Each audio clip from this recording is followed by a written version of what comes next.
And we are back. You're listening to Dr. Lizard and Dear Abby. We were actually analyzing Liz's profile, so we're going to come back to that in a couple minutes, her online dating profile. And right now, we have a special guest on the line. Now, Frank, how do you know Caroline? Okay, well, Carrie writes articles for my blog at franktalks.com/blog. One of the articles that she wrote was about online dating. So when the topic of this show came up, I thought having Carrie here Perfect to fit. talk about it. And Liz and Carrie, I think, have had maybe similar experiences. Welcome to the show, Carrie. Thank you. So you've been doing some online dating. Liz has too. And now you wrote a blog about it because you were frustrated. Now, what made you decide to write something about online dating? I mean, everyone's doing it these days, so in what way does your opinion, I guess, differ from everyone else's? I don't know if it necessarily differs or if it's like most people who are online dating can relate. But for me, it was just like, it wasn't necessarily done out of frustration. It was done because it's so easy these days to just like swipe left or right, and maybe you made a mistake. Maybe you shouldn't have swiped left or right. Does that ever happen? Swiping regret? All the time. Have you ever had someone take over one of your online dating profiles, like a friend or someone who knows you really well, and say, hey, I'm going to give this up. Do you want to maybe help me out a bit? No. No? I don't know. Liz did that today with me. Oh, really? I think I'd be in trouble if that much. Yeah, because, I mean, we read your blog and we were like, yeah, this is super interesting. It seems like what everyone else is going through. But what if you don't know what's the best match? What if you've been doing it for so long and it's so easy and you have remorse after swiping right or left, and maybe you should have someone else kind of help you out? Not a dating expert, but someone like your mom or a friend, someone who knows you.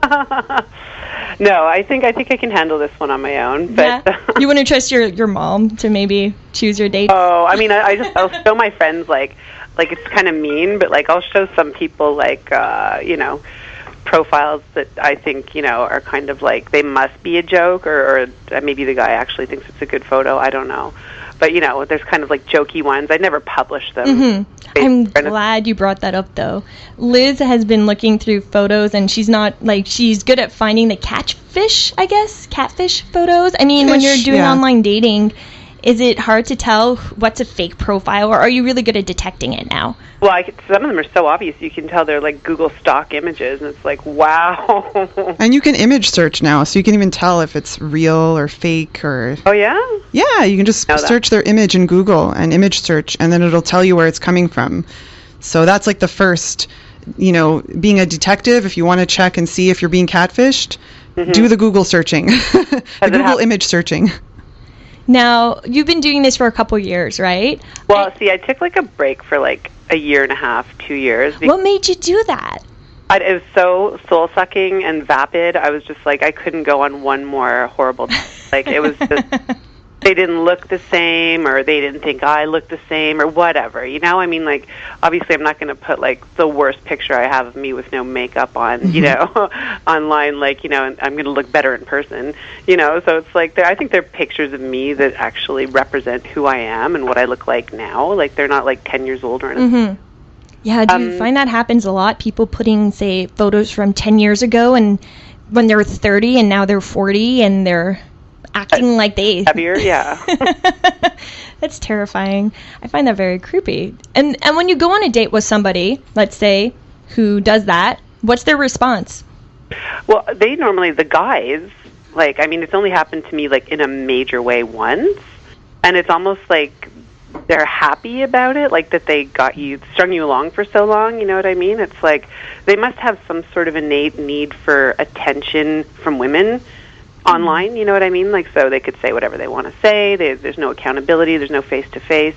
This first guy, it was about 3 years ago that I went online, and I was new to this because I'd just gotten divorced, and I was with someone after that, and whatever.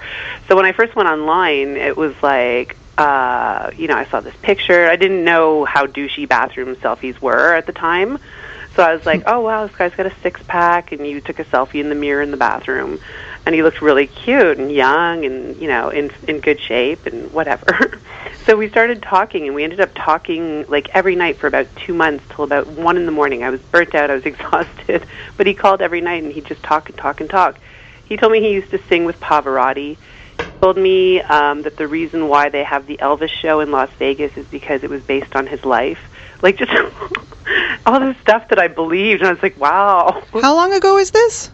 Actually, looking back, it was about 4.5 years ago. Wow. Yeah. And so we didn't meet for 2 months, and then we set up a date to meet, like a time and a day. And he's texting me all day from 7 in the morning on, saying, like, I'm waiting in the parking lot, I can't wait to meet you. Like, just red flags start going up. I'm like, what's going on here, you know? And so I get to where we're supposed to meet, and I'm walking around the bar looking for this, like, gorgeous young stud. And in the corner, he literally looked like, you know, Elvis towards the end, and with a friend, with a guy. Oh, wow. Ooh. It was an awkward situation because I was going to leave because I'm like, he's not here. And then the guy says my name, and I was like, oh, my God. That's Wow. so creepy. Oh, I didn't even want to sit down, but I was like, you know what? At this point, I need a drink. So I just, like... You're a really good sport then. I would have ran for the hills. Instead of hindsight. That is crazy. But thank you so much, Carrie. I'm sorry, we have to actually go to news now. Absolutely. But thank you for making everyone feel human and demonstrating how this isn't an isolated situation. This happens, and this happens often. And as long as we share our stories about it, no one can really get, you know, catfished, hopefully, if we're more, you know, public about it. So thank you so much for talking with us on the air. We appreciate it. Okay. Thank you. So we're going to go right to some news for you. We have to take a little break, but we're going to be right back after this. And Liz is going to have her OkCupid profile analyzed by the love expert himself, Frank Kermit. Need help with love, sex, dating and relationships? Visit franktalks.com. Need help with love, sex, dating, or relationship issues? Help from Frank Kermit, the best-selling author and Canada's most international relationship coach, is only a click away at franktalks.com.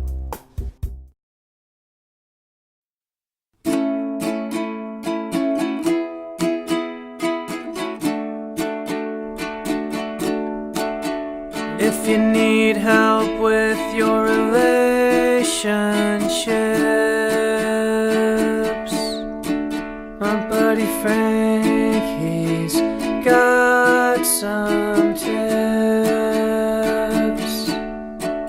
Just go to franktalks.com. His advice is better than your mom's. He knows what you're going through, 'cause Frank has been there too. So log on to franktalks.com, franktalks.com.